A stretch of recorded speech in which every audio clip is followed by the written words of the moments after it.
Welcome to the Self Seeker channel. I'm here today with Shannon Pereira. Hello, my pleasure. Hey, Shannon. I'm going to read a little bit about what you do.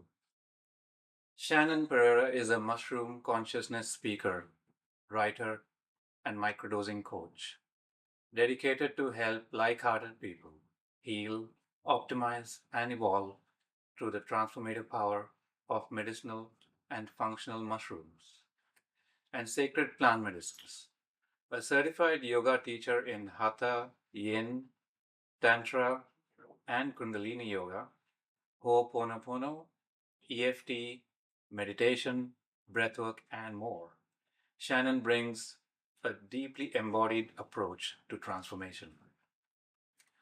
She is a collaborating author featured in the best-selling anthology She Defies, contributing coordinator of her own upcoming Powered by Mushrooms anthology, and the creator of her solo, soon to be completed book, The Power Perspectives Pathway: 7 Transformative Principles to Activate Your Superpower and Enlighten the F up. We did get you swearing. Wonderful. That's incredible. So I've heard that the book you're in, She Defies, it has become an Amazon bestseller in multiple categories. Yeah, that was exciting. It was, me and 29 other incredible women just sharing a story of overcoming. And within 5 days of that being published, it went on Amazon bestseller lists in 4 countries and 15 categories, which is super cool. That's incredible. Wow. And now you're working on your own solo book as well. Yes, well, I've got an anthology called Powered by Mushrooms, and I'm so excited about it because there's between 20 and 30 co-authors that are all in love with, empowered by, motivated by, driven by mushrooms. And it can be in various ways, like healing the planet. It can be, psychedelics within the microdosing or macrodosing spaces, or people that are, mycologists, people that take pictures of fungi, just everyone whose lives have been affected and transformed and bettered by fungi and mushrooms. So tell us, when did mushrooms first come into your life? Oh my goodness, it was the zombie apocalypse of 2020. I was in that's what I call COVID. But I was in an ashram in India learning Kundalini teacher training.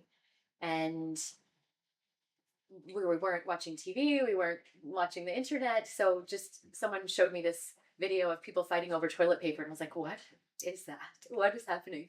And not long after, we had to, be on rations in India, and you don't have to go home, but you have to get out of here. So Australia wasn't repatriating, but Canada was. So I'm Australian and Canadian. And so without expecting it, I'm in my parents' basement 2 days later and quarantined. And a friend said, hey, I'm starting this microdosing with psilocybin company, and we're doing a research study, and I'd love you to be a part of it. And here I am, just not expecting to be back in this place where, there's all these, everybody has family stuff, but just so unexpectedly. And I'm like, yes, I want to try microdosing. So I had macrodosed before, but this was a great opportunity to do some healing and divinely put in the right place at the right time. So 2020 was when that kind of started. So I had deep, deep respect for sacred earth medicines, but that was really my first journey with psilocybin. Wow. Okay. So with mushrooms, you have so many kinds, and people look at them either as food, sometimes we look at them as psychedelics. Tell me about these ones that we have here. Is that the Amanita muscaria? Yes, so that is a beautiful Amanita muscaria mushroom. I have a deep, deep affinity for this mushroom. Have you heard the Christmas story? I've heard reference to it, but do tell. Okay, so lots of people don't know that Christmas is based on this mushroom. It is so deeply woven through our traditions and through our psychology for tens of thousands of years. But this is the iconic red and white mushroom that everybody has in their phones, but they don't really know what it's about. So in Siberia, shaman used to collect these mushrooms, up until the winter solstice. That's when they harvest November, October, November, December. And then the solstice is on the 21st, so very close to Christmas. But these Siberian shaman would adorn the red and white colors out of reverence and respect for Amanita. And when they harvested them, they would hang them on pine trees and other deciduous trees, because Amanita only grows with mycorrhizally, like symbiotically with pine or deciduous trees. So to hang them would mean they would be drying, and that converts the ibotenic acid in them into mucimol, which is really good for our body and good for a whole bunch of things I can get into. But these Siberian shaman they called them the fat shaman, because they would go and deliver these dried amanitas after to their community, and in exchange they would be fed. So they'd give them that, and the people would feed them, much similar to like leave the cookies for Santa. And if it was Siberia being Siberia, the doors to the homes would be blocked in by snow. So they would drop them down in a sack, like an animal hide sack, down through the fire outlet, like the chimney. So there's so many alignments. And also reindeer would eat the raw amanitas. It's very common for animals to just eat the mushrooms, and they would get a little crazy and start prancing around. So yeah, there's a lot of symmetry there. Wow. Okay. Yeah. So, do these mushrooms give you a trip? So amanita, if you have it in large amounts, which I would only not even suggest, but only if you are very called to it, sit with a professional, a shaman, someone that's worked substantially with amanita, because you can have such distortion. And actually, in this book that I love so much, and I recommend to people that want to microdose with Amanita muscaria, is Microdosing with Amanita: Creativity, Healing, and Recovery with the Sacred Mushroom by Dr. Baba Masha. So she's amazing. But in this book, she shares a lot of accounts of people having high doses and ending up in the hospital. Simply, you don't have a depth perception, and you become distorted with size. So I might stand up and I'm the entire room, and I don't have a pain receptor that's working. So if you fall or you hurt yourself, you can really hurt yourself. And if you don't have someone with you, it's not wise to do. But when you have amanita in microdoses, it really can regulate the nervous system. It can regulate the circadian rhythms. That means it can help you sleep better. And when you sleep better, there's so many more benefits that you can experience in life. So it also helps with subconscious triggers, problems. So let's say I get pulled over by a police officer for speeding, and my normal reaction is like all the things that we would say and do. But when you have some things that are just kind of calming, and mucimol, as I was saying, when it's converted, it works to relax your muscles, relax your mind. It works on our GABA receptors. So you can have a problem without having the emotions of the problem. And that just cuts through so much crap, and it saves so much time, and it allows us to be so much more resourceful and efficient, which is what fungi does and wants to be. And you can literally, one of the coolest benefits that I found with Amanita was organizing. Like, I'm not naturally, like I'm clean and I like things organized, but when I first started microdosing Amanita, I was color coordinating my cupboards. I was moving everything to like face forward, like it was a store shop. I wanted everything to be efficient, and I could feel that that was the mushroom's expression through me. And I was like, I don't put my clothes in this like a store, but it was good, and it was great for my brain to feel that organizing as well. Yeah. So, microdosing, is it something we've been doing for a while, or is it a new concept? So Dr. James Fadiman, he's actually wrote the foreword of this book. But Dr. James Fadiman coined the term microdosing. So it just means taking a sub-perceptual amount, or like 1/10th, 1/20th, even 1/100th of what would be considered a normal amount to gain a psychedelic experience. But microdosing, we can't just say that was made up, in the last 50, 60 years. It's indigenous cultures were no doubt using the medicine that they would use in larger amounts for grand ceremonies, for huge transformations, for vision questing, for all of these rites of passage. Of course, they'd be using them in smaller amounts. We have accounts of women using them while pregnant, while breastfeeding, while trying to conceive. Like, this fungi is so divinely intelligent. It's so much smarter than what we think of it, what we know of it, smarter than us. So microdosing, I'm sure we were using it to, in between macrodoses, which is just the larger doses, just keep that health and healing optimized. Do you remember a mushroom trip that was probably fun for you or interesting or unique in some way? I have microdoses that are fun and unique and interesting, and I have macrodoses that are mind blowing and soul expanding and cosmic universe shattering wide open. So, which do you want? One that resonated deeply and changed something for you, maybe even on a spiritual level. Absolutely. So, for me, I am deeply connected to these creatures, like deeply, deeply. And a lot of people, if you're in the mushroom community, you know exactly what I'm talking about. You're like, yes, I am a mushroom. And it's not uncommon for people to say, like, we are a mushroom having a human experience. And I realized to the normies, that probably sounds like, what is wrong with this person? But I don't care anymore because I have felt their intelligence. And when you know, you know. So I did have a very life altering experience actually not too long ago. And it was with microdosing mushrooms, but also incorporating DMT. So dimethyltryptamine is something that we all have in our brain, in our pineal gland. I'm sure your audience knows very much about this. It's in plants, it's in animals. It's the biggest spike is when we die, is what's seen. It helps us to see with our dreams. But I asked with intention, because you always want to apply intention, to deeply commune with mushrooms and have a mushroom consciousness expansion. You get what you ask for sometimes. And I had felt from like it being an electron or like being a neurosynaptic connection, like when one neuron connects to another neuron and develops a connection, I could feel that in every cell of my body, but at the start of a hyphae, which is the thin filament like threads that start to create mycelium.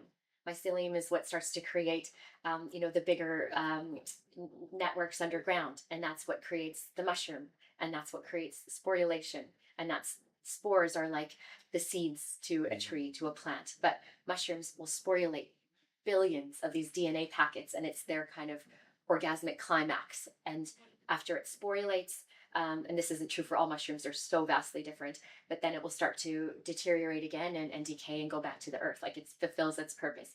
So in this huge experience, I was feeling every single part of the life cycle of a mushroom.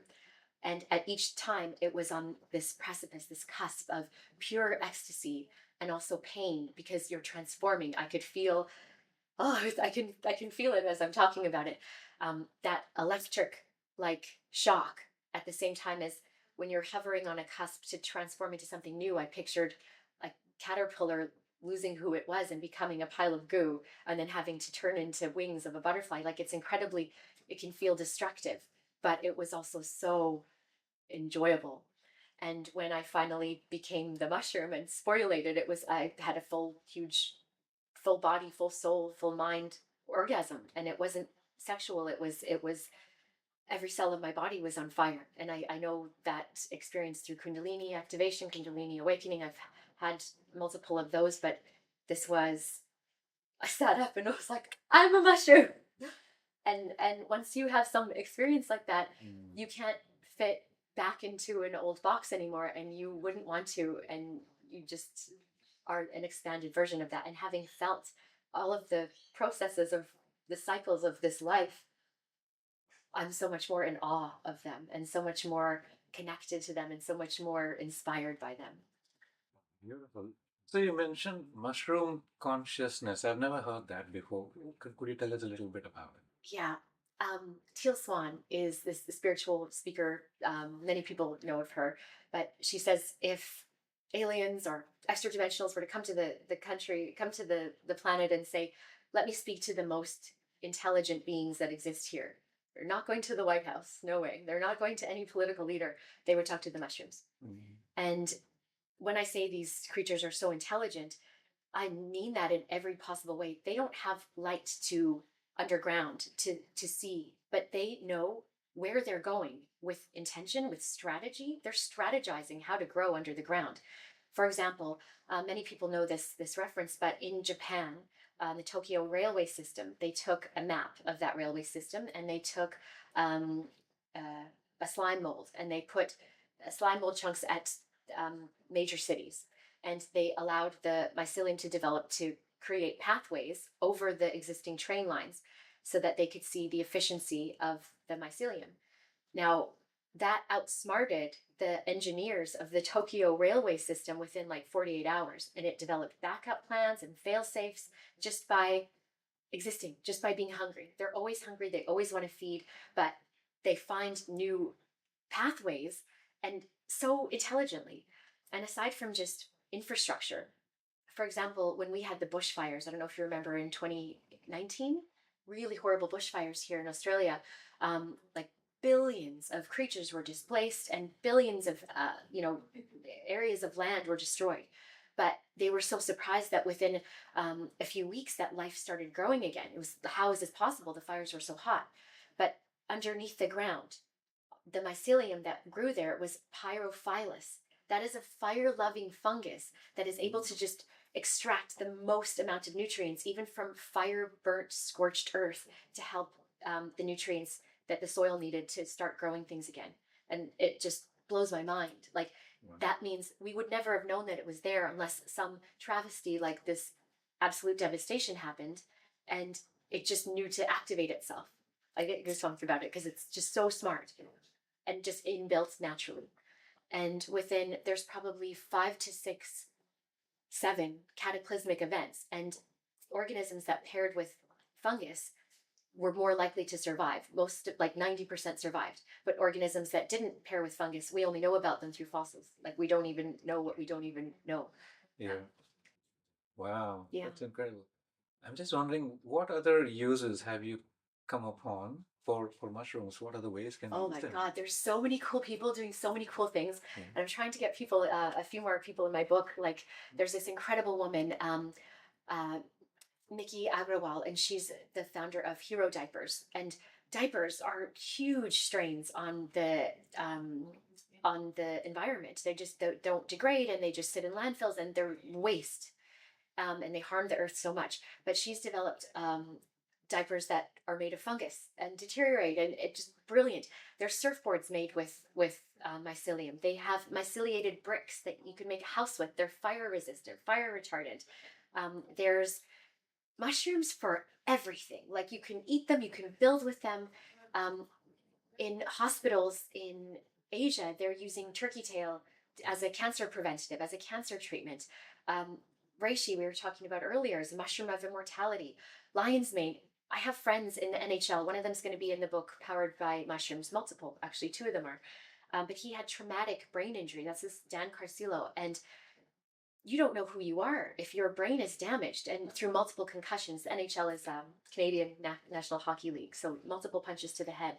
And he was able to heal his TBI, traumatic brain injury, with lion's mane and psilocybin. That's so powerful, you know? And if we think about what mushrooms are really doing under the, and not just mushrooms, every mushroom is a fungus, but not every fungus is a mushroom. So fungus is 90% on the planet. It's hectares and hectares and hectares under our feet, and we don't even really know what they're doing. But you know, they're under the ocean, they're under the Sahara Desert, and they're everywhere most people don't think. But there's I believe a mushroom for everything, a fungus for everything. Yeah. There's some dangerous ones also, ones that will kill you, but there's a purpose for that too. They serve something in nature. Yeah. Do you think you found your calling? I think like a mushroom. I talk about mushrooms. I read about mushrooms. I think so. For now. And to be honest, in my first experiences with Amanita, I had a big meditation, and I imbibe the goddess cannabis also. You know, I don't just smoke weed. I treat this plant medicine. She's a master plant medicine, and for me, she helps me translate some of the mushroom consciousness. And when I imbibed cannabis and had my first couple experiences with Amanita, I had a meditation that was, you know, I thought maybe 30 minutes. 3.5 hours later, I came out just, I had experienced this, and I had asked it to show me what it was and what its power was. And after that experience, I was like, this is just love, like heart chakra opening, just love. Everyone needs to experience this. And I felt mission driven, like I need to help people have this in their life that are called to it, that want to, that are aligned with it. And it kind of asked me, like, do you want to be of service? And I, like, committed right then. I'm in service to you. I'm in service to this mushroom, all mushrooms that serve humans to help heal, optimize, and evolve. How can I help you? And this kind of wise energy nodded at me and was like, welcome to class. And from that day in 2023, I've just been like, whatever mushroom knowledge I can have, it's so juicy to me, and I get passionate about it, and I love it because I see what they are. Yeah. So, how do mushrooms communicate? It sounds batshit crazy, but literally in my heart, in my mind, when I meditate, I'll get clear messages. And even, I get quite nervous sometimes doing talks. Like, not with you, this is great, we're in my house, it's lovely. But sometimes before, a proper consciousness speech, and I'll just ask them, I'll be like, listen, I'm nervous. Can you just help me? And it's like, yeah, sure. Well, we're sharing our message. It's not about the messenger, it's about the message. So you can step aside with your ego and your fear, and we'll help you. And I just feel that support. And through other psychedelic experiences, I've felt them, like in higher dose experiences. We have you. You're supported. You are loved. As long as you're not abusing us or with wrong intention, we've got your back. Beautiful.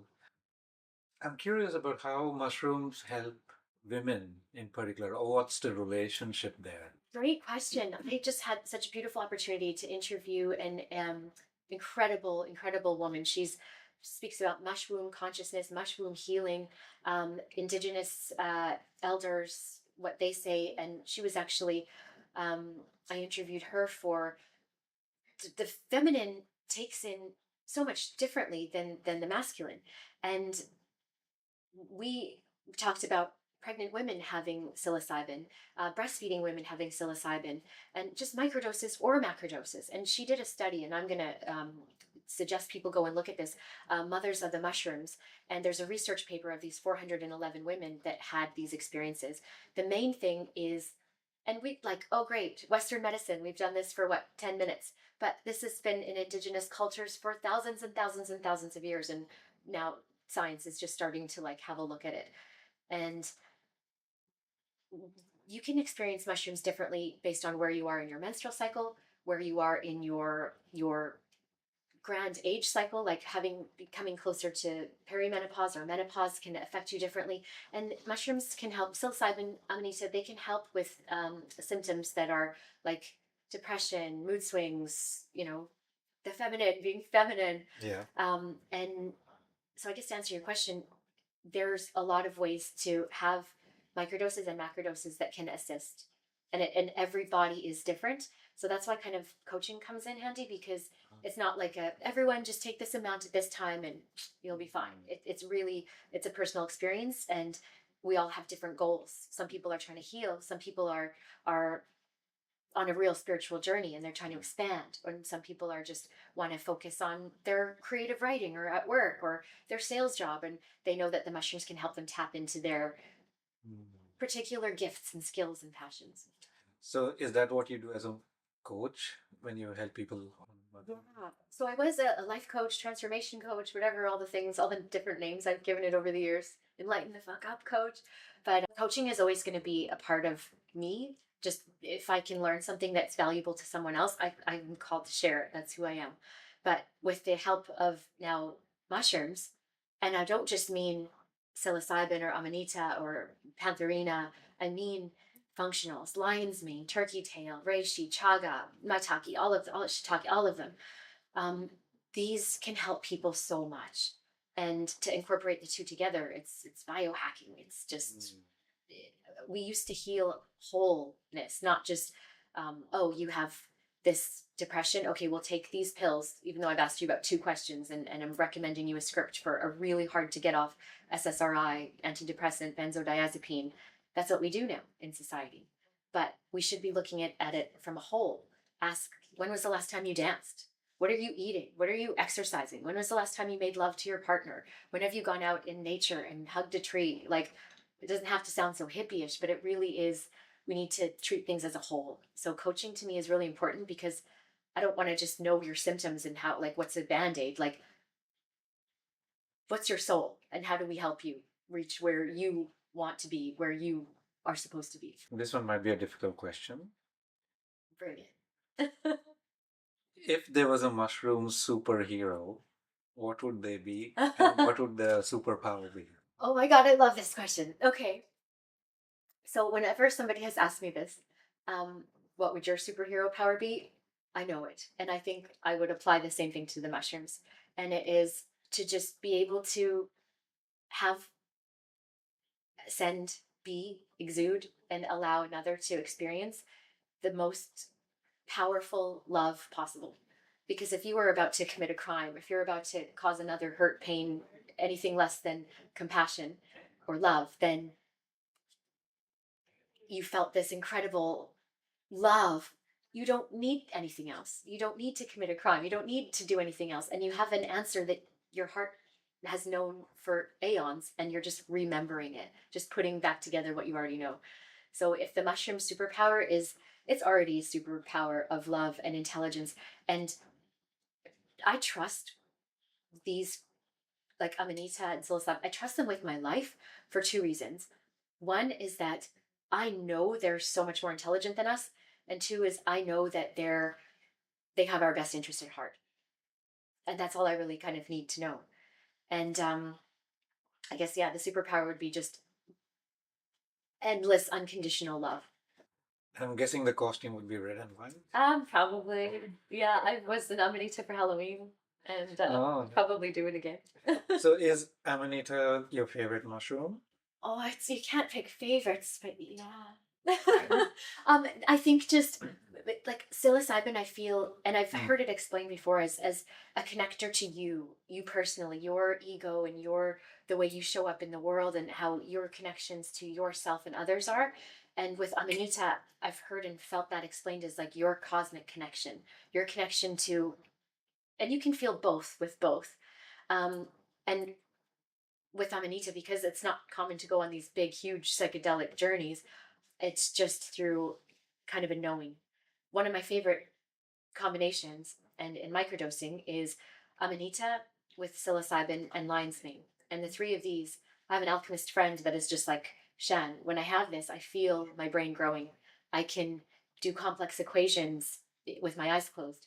And I mean, he's pretty switched on already. It's Michael Miguel, shameless plug. But they're just, and I'm also experimenting now with Amanita pantherina, and that's about 5 to 6 times more potent than Amanita, and it's heavy and it's intense and it's a very masculine energy, where Muscaria feels much more feminine to me. So how, I couldn't really say I have a favorite until I tried them all, and you can never try them all, so I love them all. Brilliant. What do you think mushroom medicine does that other medicines cannot?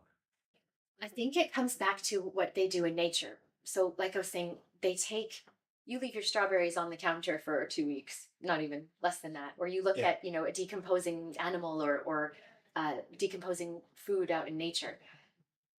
Fungi, in her wisdom, the queendom, it's not a plant, it's not an animal, it's her entire own queendom.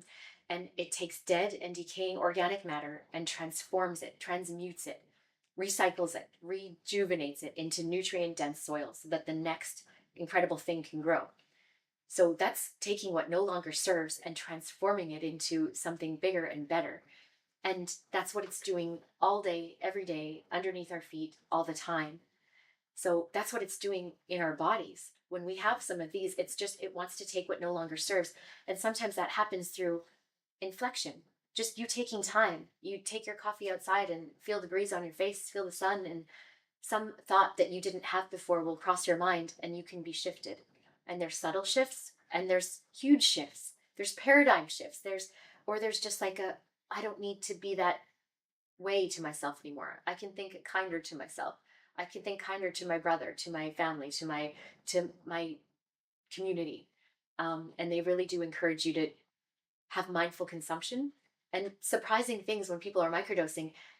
Paul Stamets, the Gandalf of mycology that I call him, he says that microdosing makes kinder people. Literally, it's shown in research that people are less likely to commit crimes. They're more likely to help their neighbor. They're more like, you feel an efficiency that in cooperation instead of competition can we evolve.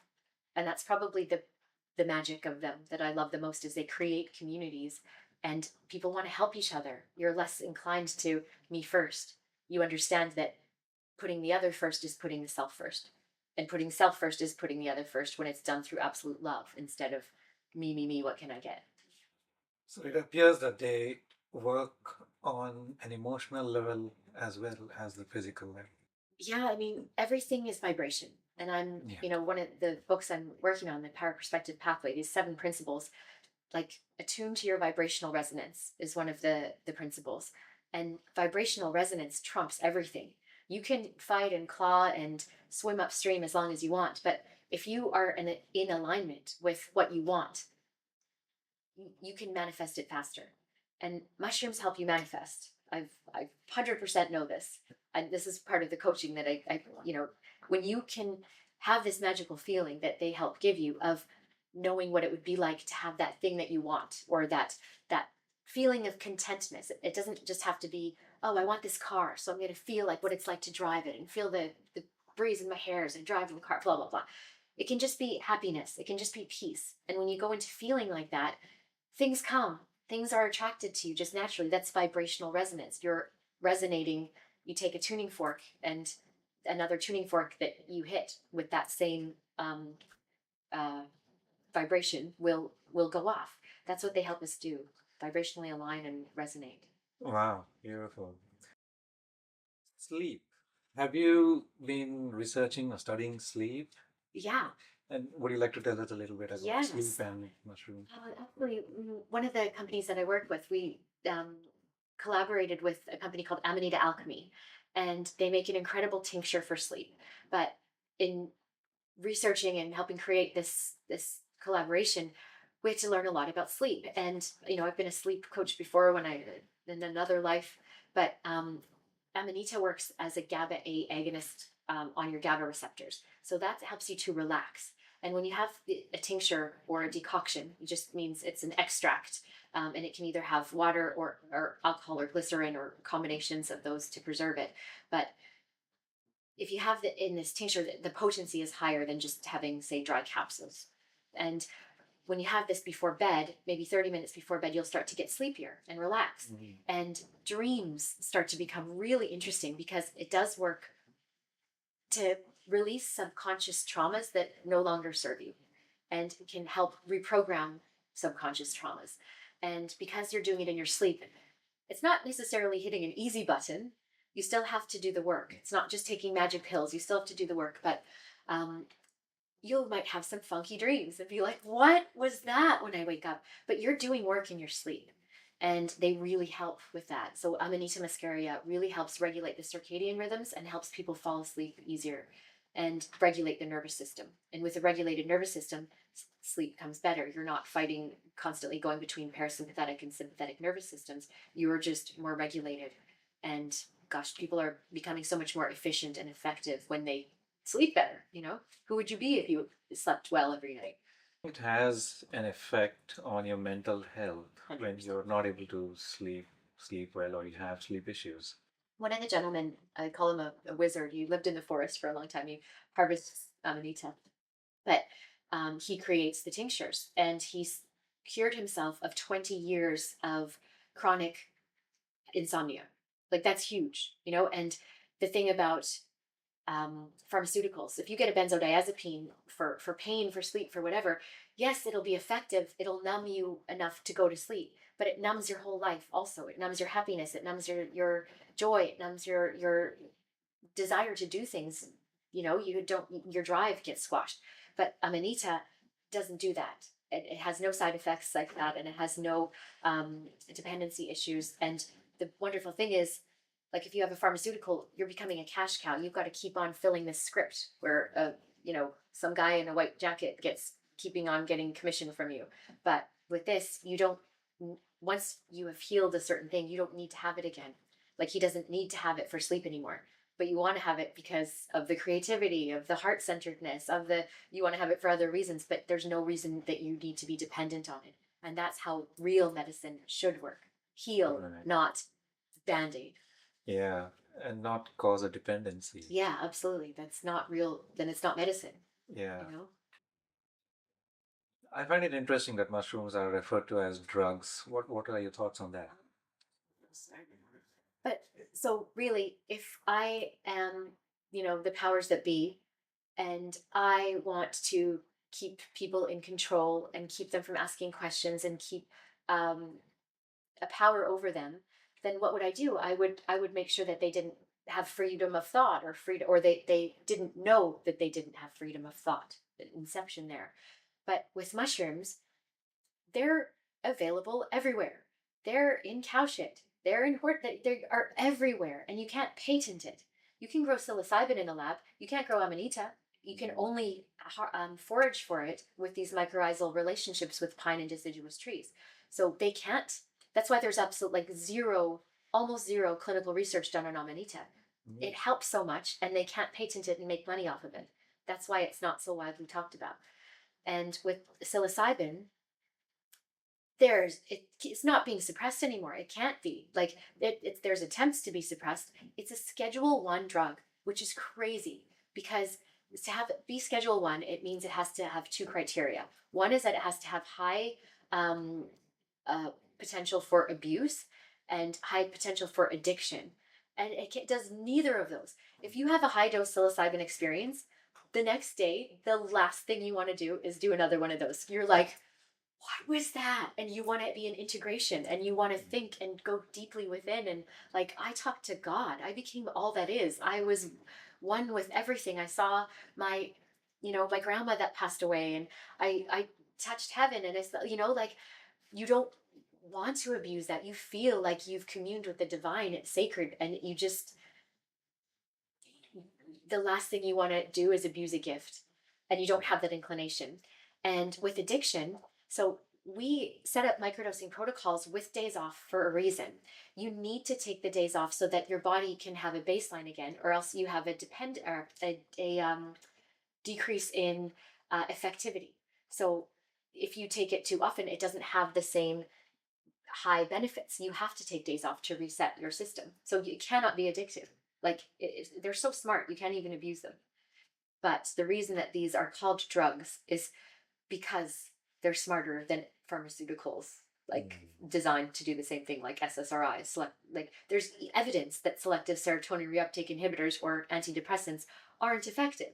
They have a small, and I can't, speak for everyone. I haven't been on them before, but the people that I have talked to and the people that we've helped get off of these, they haven't really been helped. They're just blanketed. Like, okay, again, don't feel any of your emotions. And most people are also then, if they're on SSRIs, are also still using another thing to numb themselves. And we need to get back to nature to heal nature. And that's this. I've heard psilocybin is now being used to treat depression. Absolutely. So, would you say there are some eligibility criteria for people to get into mushrooms for treating themselves or from depression? Listen, it's so widely spoken of now with treating depression, PTSD, post-traumatic stress disorder.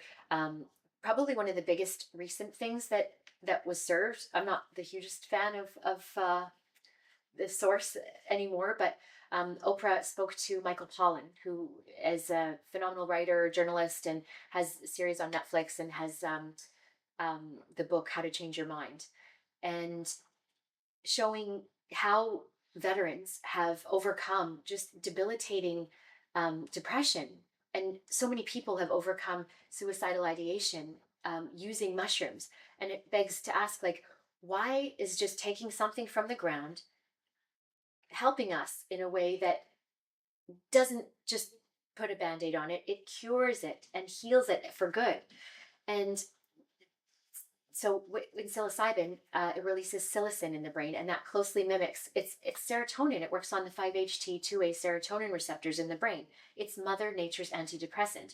It's been with us for all of time before humans. Like, we know that these are interwoven through our evolutions, and we're just now in the last 60, 70 years, because some guy at a desk said, no, I want people to fight in my war, and when they have these things, they don't want to. So I'm banning them and calling them illegal and having a war on drugs, when really they would have stopped war.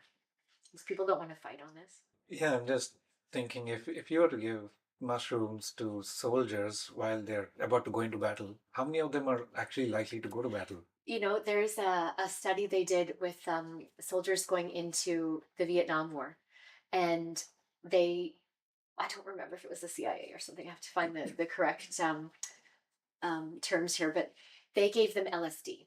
And Right. LSD, lysergic diethylamide acid, I'm saying that right.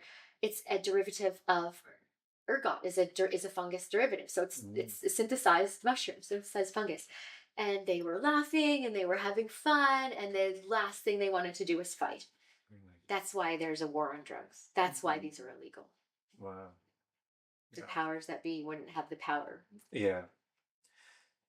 Are there instances where you have two people take mushrooms and the experience is actually the same or We similar? have heard of people having conversations telepathically when they're on high doses. Mm. And if you've ever sat in a plant medicine ceremony like ayahuasca or huachuma or like so many things, you know what another person across the circle is experiencing. Like you're feeling their heart and their soul, and you're vibrationally interwoven. It's why it's very important to do these things with reverence and respect, and to have someone that's holding space really know how to navigate.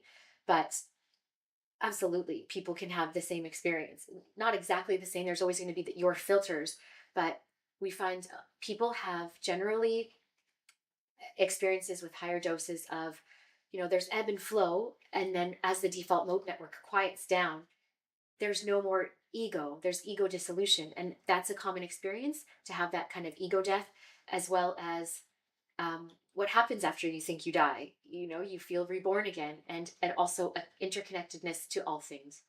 And it's such a parallel to the mycelial network, the wood wide web, they call it, of just underground, just continuously expanding, and everything is electrically impulsing together.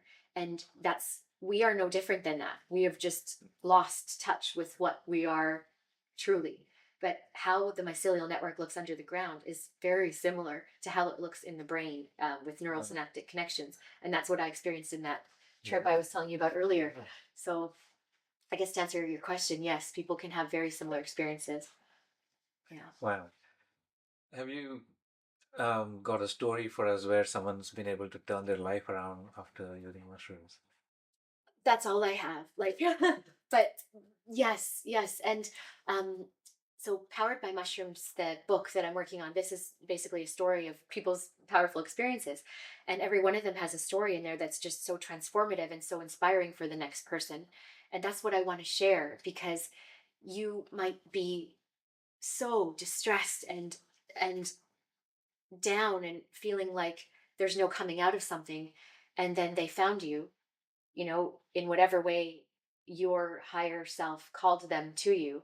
But in that experience, having had a complete transformation will give a gift to another person that's seen your journey and knows that, oh, they can move a mountain, and you're moving that mountain to also show the next person that it can be moved. And that's the same thing with the connections of the mycelium. Like, it just keeps going, it just keeps expanding. That is their nature. And when it's not just physical, it's emotional, and it's spiritual, and it's cosmic. We are connecting more and more to our higher selves and bringing it back to that. But I even lost what your question was. Mm, yeah, I was seeing if you had a particular incident or a story for us about where someone turned the life around. Yeah. Mushrooms. So I work for this beautiful company, sometimes as a partner, called MindfulMeds. And Keegan Downer is one of my brothers, my soul friends. Him and his wife, just amazing. And he was standing on the edge of a New York skyscraper, looking down and seeing there was a garbage strike in New York at this time. And he's just the only thing that kind of held him back from jumping over the edge. I mean, extreme alcoholism and depression, abuse, all of the things, but highly functioning salesperson still, hiding what we are really feeling. Um, Multiple kind of suicidal thoughts, and like very near to just doing it. Um, Went to rehab, has had multiple life saving operations, but finding the mushrooms changed his life. Learning about how they were working in his brain, and how he could get through times when they were so hard. You just want to go to get a drink. He just wants to go back to an alcohol addiction, but they won't let him. You know, it's you have free will, of course, but the power of that in your brain to just interrupt addictive thoughts, I mean, that's monumental. It changes lives when you don't have to do the same thing every day because you feel supported, you feel held, and you feel understood, and you feel like ah, relief Yeah. from a cycle of negative self-talk. That's what they really provide. And amanita also is an appetite suppressor. And when you're really reverent with them, they really encourage mindful consumption. So not just I won't eat that bag of chips or that pizza. Like I have an intimate relationship with pizza, and I eat it whenever I want. But now it's not whenever I want isn't every day for every meal all the time. And you don't want to watch things that are violent. You don't want to watch someone hurting another person. It doesn't make sense. There isn't the same entertainment value as you once might have had. Now it's like a why? That's not in alignment with me anymore. And it's through the magic of these. Yeah, they seem pretty magical because they are a medicine not just for the humans but also for the planet. Yeah.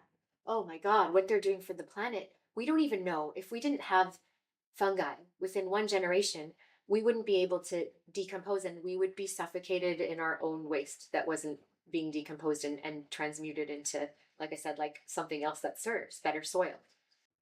Wow.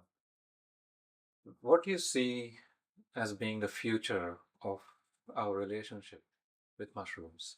We are waking up, and more than ever, they had that squashing down on us for since the 70s, and that counterculture 1970, I think it was the Controlled Substances Act.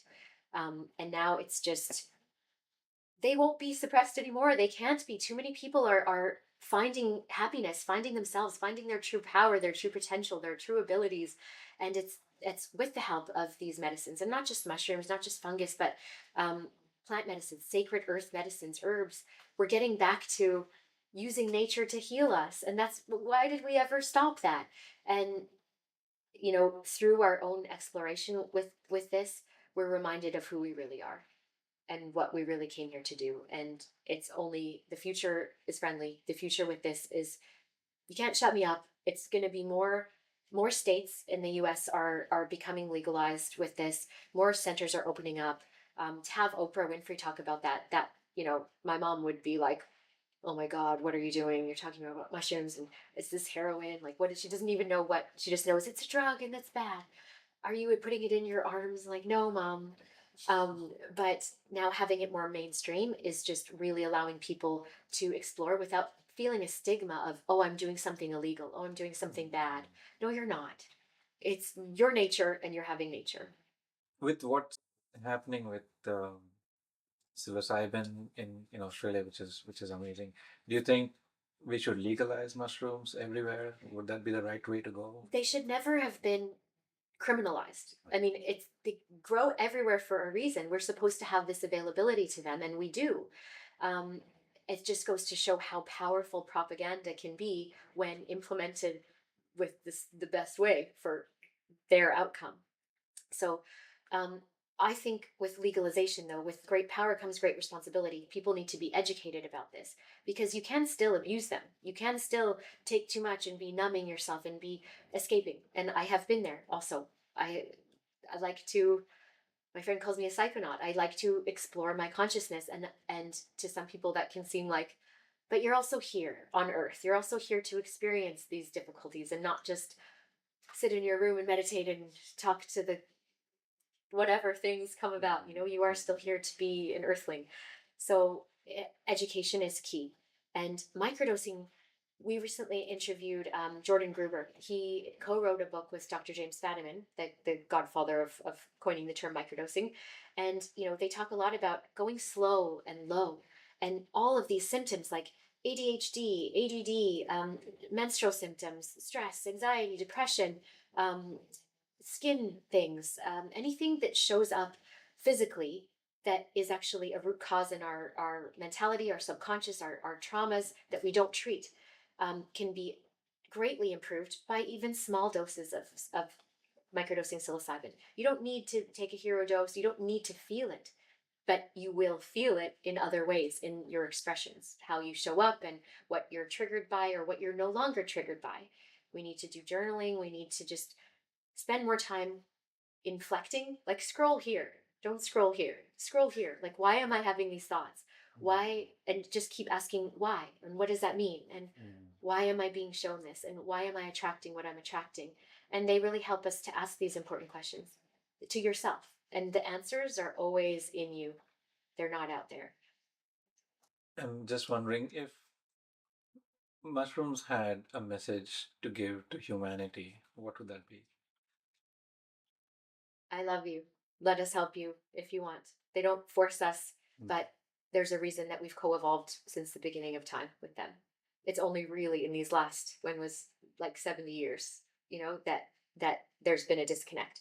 Well, not really. That's not true. There's the ancient Aztecs used to call mushrooms teonanacatl, like flesh of the gods, and then that was not cool with the conquistadors that were like, come to Catholicism or you'll be murdered. So no, it's not true. Whenever there's been a conscious elevator, powers that be have wanted to take it down so that they could control. But when we just come back to what it is and what it does for us, I mean, their message would just be like, we've always been here for you. We'll always be here for you. Come if you want. We don't want to make you, but come if you want. And we'll hold you and we'll heal you and we'll help you evolve. And they do.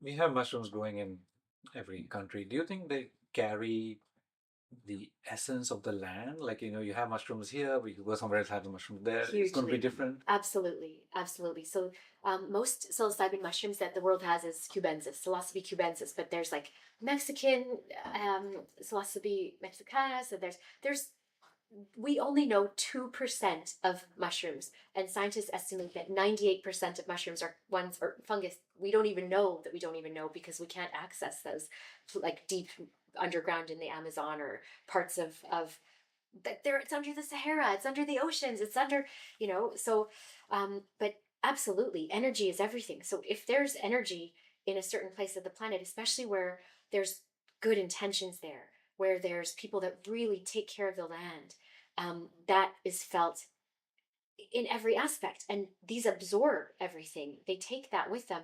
So yes, absolutely. 100%. Amazing. Is there anything else you would like to tell us before we end this conversation? Yeah, I mean, mushrooms, I never thought I was going to be a person that would work in mushrooms or fungus into every conversation, and now I can't help it. It just is who I am.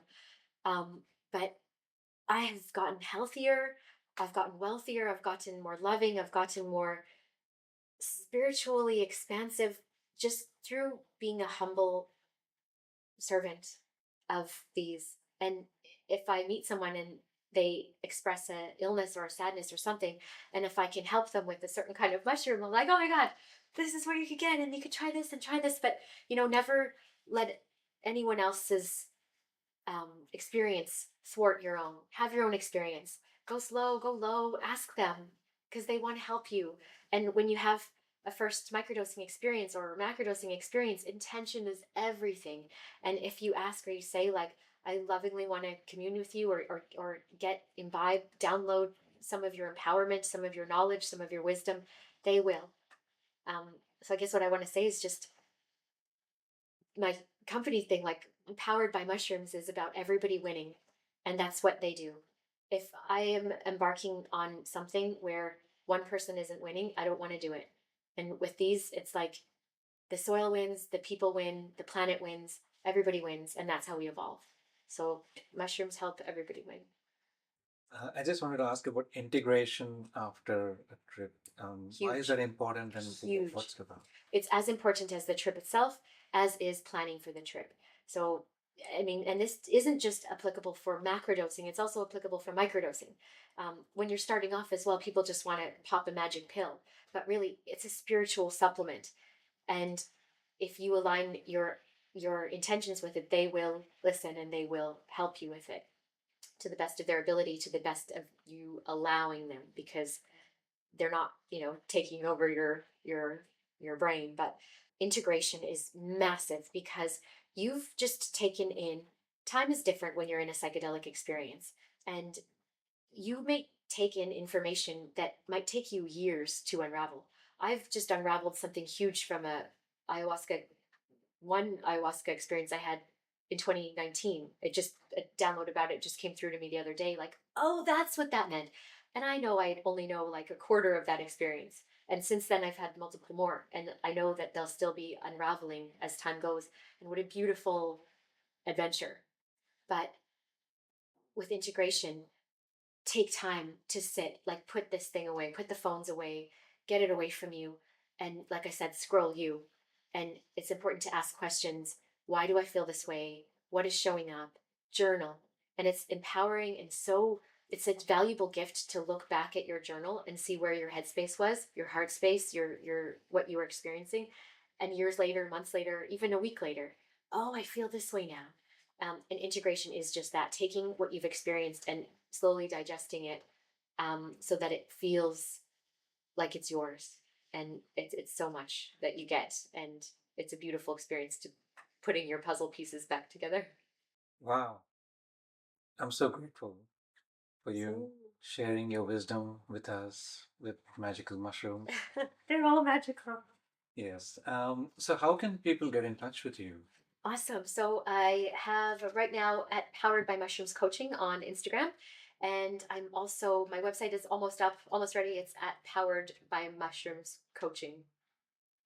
Yeah, www, not at. And aside from that, I have a Calendly link, that people can just book a free session. Sometimes they're not for everyone, or they're not for everyone at certain times for people.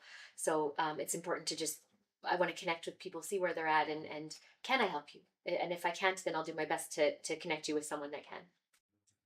Sounds incredible, Shannon. It's been an absolute pleasure You too. Thank you speaking for with you. having Thank me. you for your time. Yeah, And thank you for being curious and wanting to share with your community. So it's amazing.